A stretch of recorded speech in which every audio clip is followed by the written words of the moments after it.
মসজিদে নির্বাচনী প্রচারণা চালানো জায়েজ আছে কি? মসজিদে নির্বাচনী প্রচারণা চালানো এটা কোনো অবস্থাতে জায়েজ থাকতে পারে না। কারণ নির্বাচনী প্রচারণা এটি হলো নিজেকে প্রচার করা এবং নিজেকে ভোট দেওয়ার জন্য মানুষকে আহ্বান করা এবং নিছকই দুনিয়াবী এবং জাগতিক বিষয়কে কেন্দ্র করে এটি হয়ে থাকে। আর এটি যখন হতে থাকবে নানাবিধ, প্রথমত এটি একান্ত দুনিয়াবী আলাপ, একান্ত নিজের স্বার্থ সংশ্লিষ্ট আলাপ, যেটা মসজিদে মানুষের মাঝে ঘোষণা দেওয়া জায়েজ নয়। নবী করিম সাল্লাল্লাহু আলাইহি সাল্লাম সূরা আবু দাউদ সহ বিভিন্ন হাদিসে কিতাবে বর্ণিত হাদিসে তিনি বলেছেন যে ব্যক্তি মসজিদে কোনো হারানো জিনিসের ঘোষণা দেয়, আল্লাহ যেন তাকে সেটা ফিরিয়ে না দেন। তার মানে মসজিদে হারানো জিনিসের ঘোষণা দেওয়া জায়েজ নয়।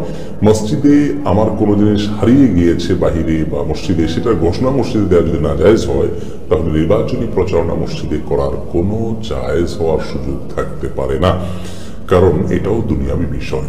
তাছাড়া এ ধরনের প্রচারণার ফলে এক পক্ষ প্রচার করবে, আরেক প্রতিপক্ষ আসবে প্রচার করতে, তারা একরকম কথা বলবে, অপর পক্ষ এসে অন্য রকমের কথা বলবে, এবং এখানে পাল্টাপাল্টি হতে পারে, বিশৃঙ্খলা হতে পারে এবং হওয়াটা স্বাভাবিক হয়ে থাকে অহরহ বাস্তবতাও তাই।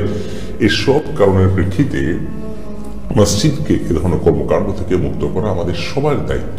আমরা যে দল বা যে মত লালন করি না কেন, যে মুসলিম, আল্লাহর ঘরকে সম্মানের জায়গা হিসাবে আমাদের রাখা দরকার। এটাকে বিতর্কিত কোনো জায়গা করা উচিত নয় এবং আমাদের ব্যক্তি স্বার্থ হাসিলের কোনো জায়গা করা উচিত নয়।